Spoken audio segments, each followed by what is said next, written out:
so I'm going to run through a various number of aspects and areas which may be of interest to you, I hope. I'm pleased that Nicole and Leon came for me because they explained to you a little bit of what it's about, and I'm going to hopefully explain to you, give some more practical tips, and at the same time, practical examples of things that are actually real and possible to do. And my main aim is to keep people out of trouble, and it seems to be jumping with me, so I apologise in advance. With me it wouldn't move, and with you it jumps.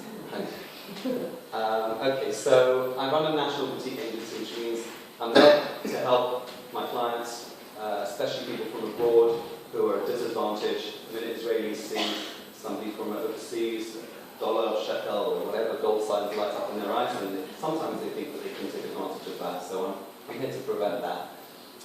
Because I'm not just a local agent, I don't specialize in one area, and I don't represent any one builder. I'm here to give advice to you based on your needs rather than what I want to push that week or month.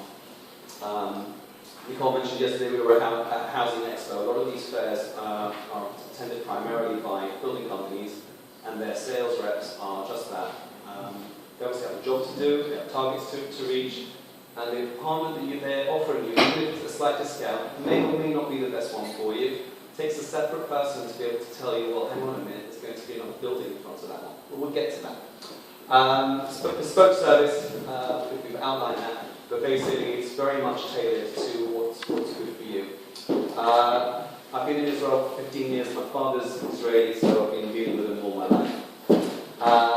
Negotiating, again, that's something that's very key. Not everyone feels confident to do it, so I can sometimes step in, even when somebody's seen an apartment with a construction company on their own, and get them a better deal, or more importantly, make sure that they don't get sold alone.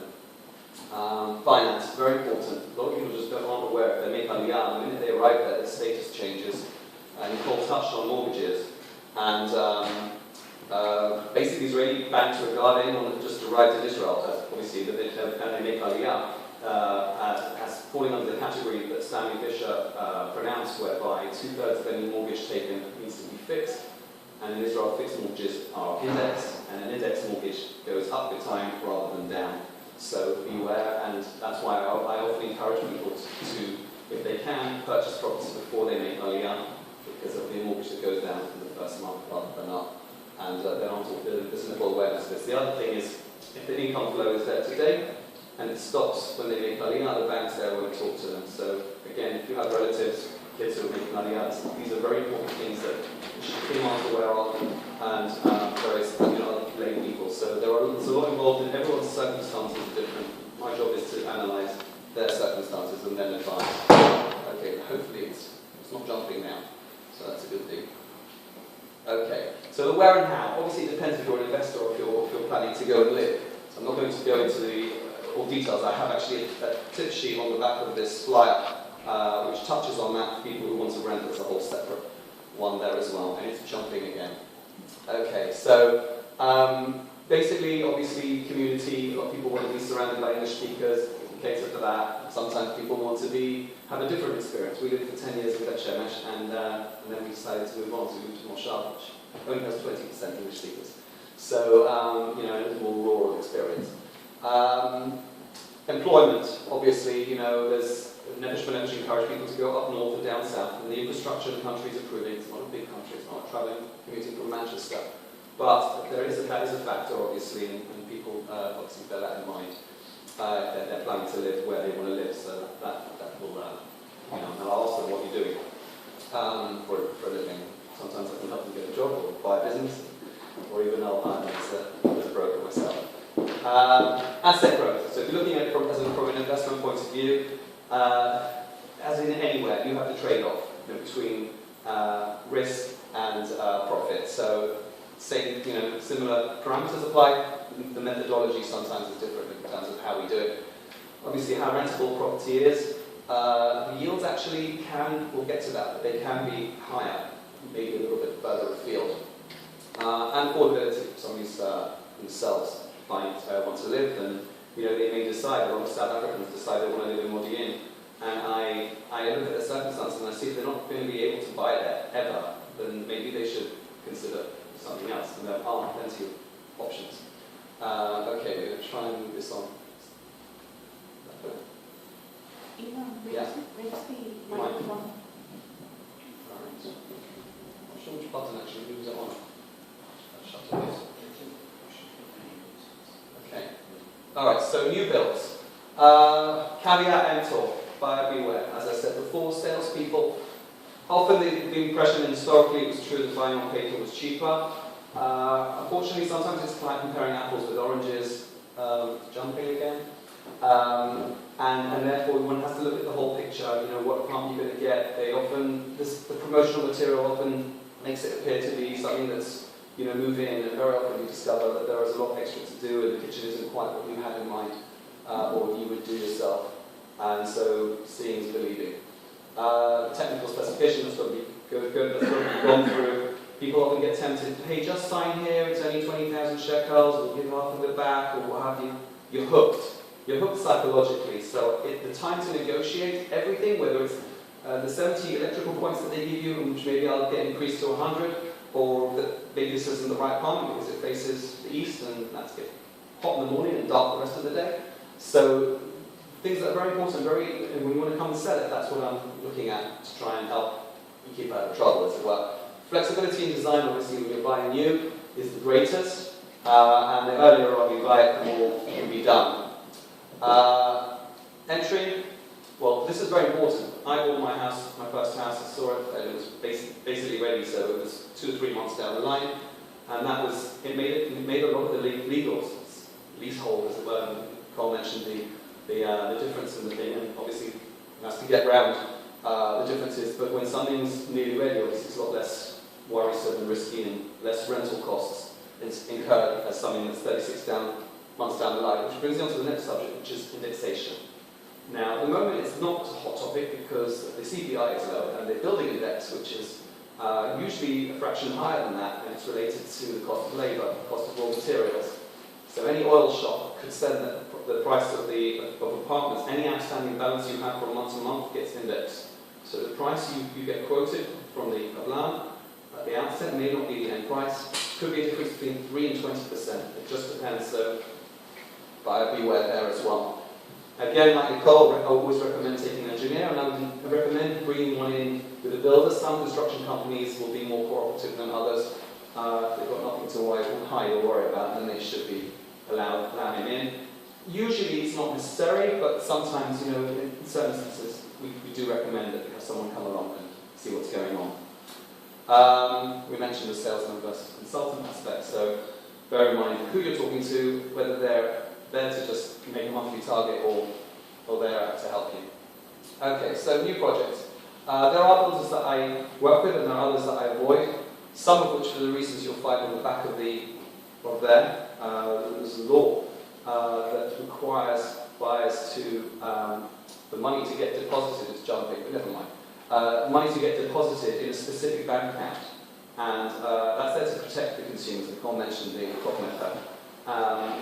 There have been builders that the name Chetziva might ring a bell to anyone here, now it's jumping, that just said to people, I'll give you a bit of a discount, put the money in a different account, and then they ended up not getting the apartment or getting it by taking it by force.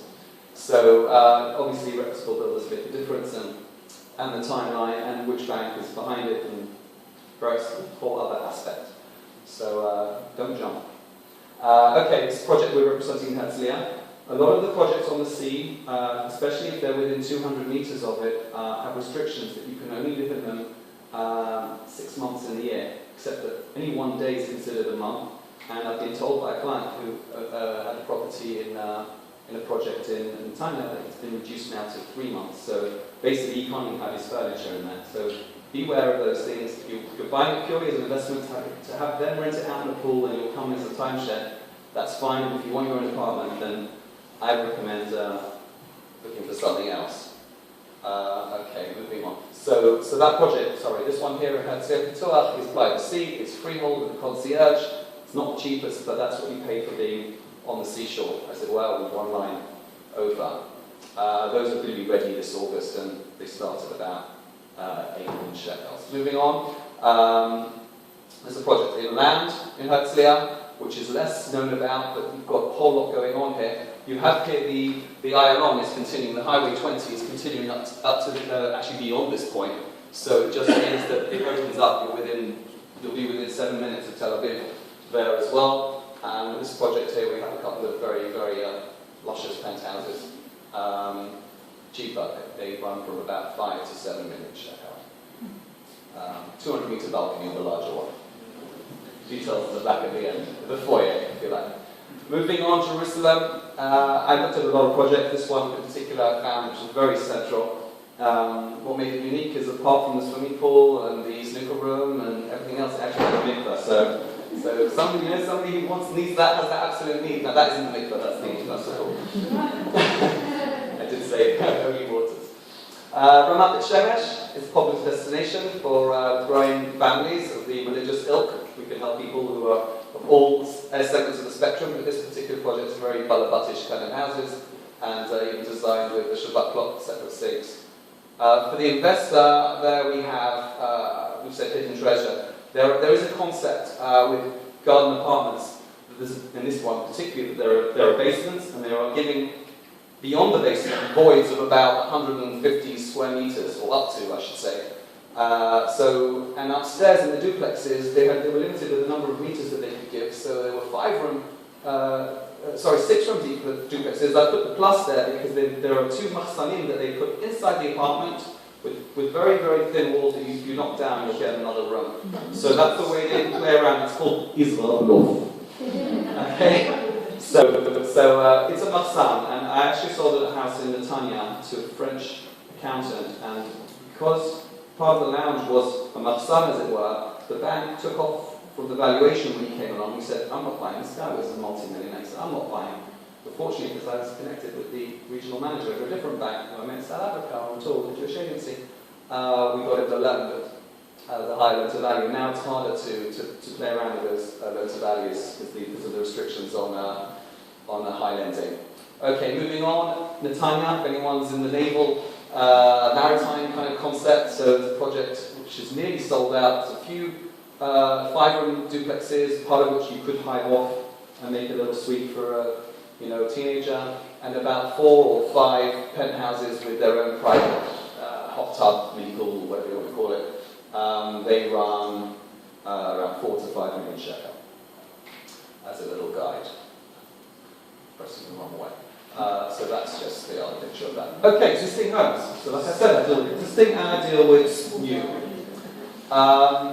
With existing, what you see is what you get. Immediate entry, you can see what's in front of you. Sometimes it's still worth bringing the engineer to check the local plan that there isn't going to be a mass demolition around it. Usually in an area of villas that's not going to happen.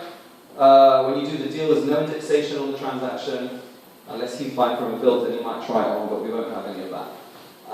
Had that case before, Nick, aren't we? Flexibility. If the guy needs to sell, he may well don't need to turn sometimes by a high price. If an agent knows his job and he knows why the person is selling, I always say it's zeloha kama, ze alama. It's not the how much, it's the why. So very often you can get a lot more flexibility. A builder may not want to set a precedent of selling you an apartment at a big discount because you'll come along after and say, I want it too. And so does my wife. Okay, so moving on. So then if you're going to rent it out, obviously you'll have income straight away from day one rather than waiting 0 to 36 months to start seeing a flow. I have to point this way, otherwise nothing will happen. Ranana, here's an opportunity of a villa on nearly a dunam, 905 square meters. The house is old and it may suit an older couple just to come in and have something for their kids.